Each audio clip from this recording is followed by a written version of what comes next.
काम अधूरा रह गया। 10 साल से आपने भारतीय जनता पार्टी की सरकार बनाई। मैं 16-17 में भी आया था, 21 में भी आया था और 26 में भी आया। पहले 5 साल हमने घुसपैठियों को रोकने में लगाए, यहां से रोक लिया,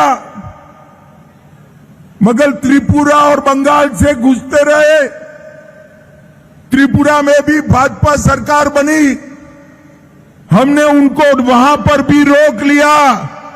और सिलचर वालों, मेरे बंगाली भाइयों बहनों, बंगाल में भी इस बार कमल फूल की सरकार बनने जा रही है।